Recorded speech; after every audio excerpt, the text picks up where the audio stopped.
Veda craned her neck and stood on tiptoes for a glimpse of the notice board in the college corridor. A large group of students were already gathered around it. There were at least 100 of them, each one trying to read their results and see how they had fared. The faces of some fell as they spotted their roll number and the result displayed next to it. Some were elated as they had done much better than they had hoped.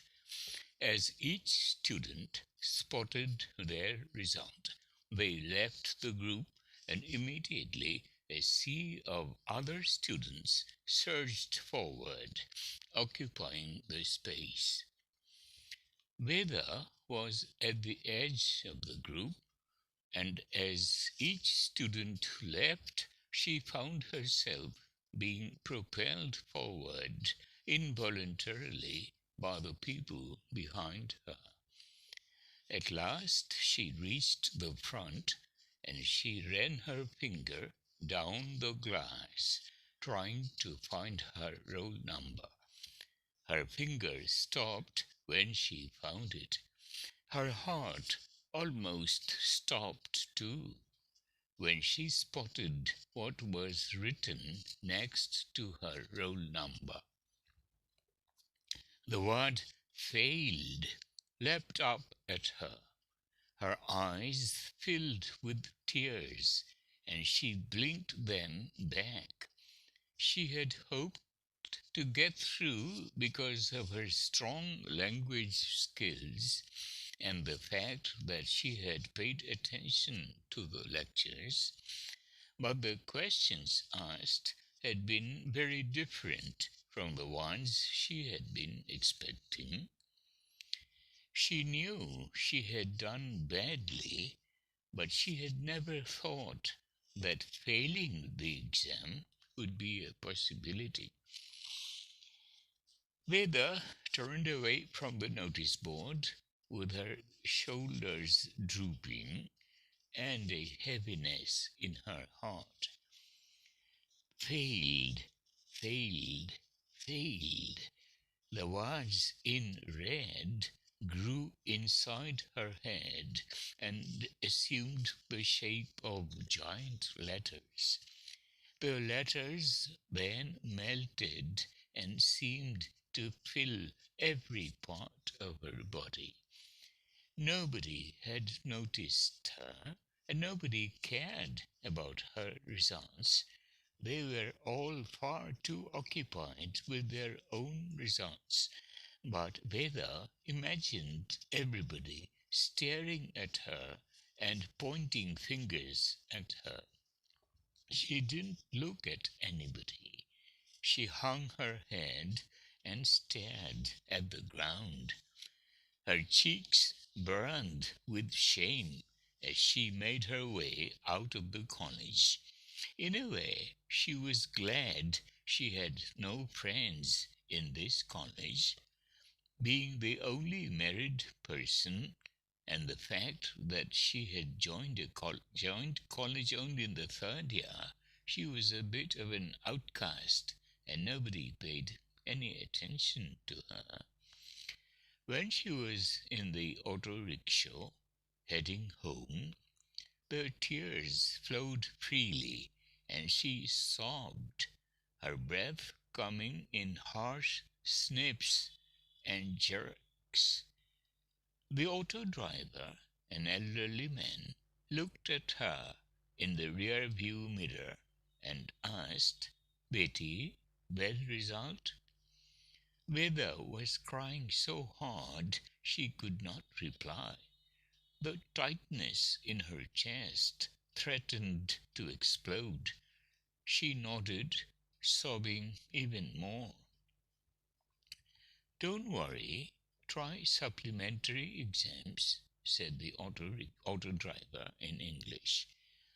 Veda wanted to tell him that she was a topper. She had never ever failed an exam, not in her 20 years. She had always excelled in academics. How was it possible for her to fail? What would she now do? When he dropped her off, she thanked him and apologized for crying. You should never hold back the tears. Let it flow. You will feel better, he said, this time speaking in Hindi. Veda thanked him, wiped her tears, and headed home. But when she reached the apartment, to her surprise, there was a lock on the door. Veda frowned. She didn't know what to do. Her mother-in-law was always at home when Veda returned from college. She never went anywhere on her own. This was puzzling. She waited for around 15 minutes outside the house, getting restless by the minute. She kept glancing at her watch. Where was her mother-in-law? Should she contact Bhuvan? Where would she call from? Veda hoped her mother-in-law would return soon. It was almost 1 p.m., and she had not eaten anything since the previous night. She had been so nervous about the results that she had skipped breakfast. After 25 minutes of waiting, she felt faint. She sat down in front of the house for about 10 more minutes. At this rate, she would pass out on the doorstep, she thought. Her throat felt terribly parched. Then it occurred to her that she could go to Shanta Auntie's house and call up Bhuvan. She went to the first floor of the next block and rang the bell. She waited for a few seconds and the door sprang open. She almost screamed in fright when she saw a masked face with only the eyes visible. The rest of the face was covered in a green, gooey mass. "Oh God!" she exclaimed, her hands flying to her chest. "Ha ha! I'm so sorry. I wasn't expecting anyone. I must look a sight," said Konika. Veda exhaled slowly. "No, I'm sorry, but God, what a fright I got," she said. Konika laughed. Veda barely managed a smile. "I'm Veda. I live in the next block. Shanta Auntie and my mother-in-law are friends." "Bhuvan's wife? Yes, of course. I met you when your father-in-law passed away, but there were so many people around. I'm sure you don't remember me," said Kanika. "You are right. I'm so sorry. I can't recall," she confessed. "No worries at all. We have never been properly introduced. My mother and I were supposed to come to Joshimath to attend your wedding, but she fell ill and we cancelled the tickets. I kept meaning to come and meet you, but then there was always work, and also uncle passed away." "Oh, please do come in," said Kanika as she gestured for Veda to come inside. Veda stepped into the house. Konika's home was very different from her mother-in-law's.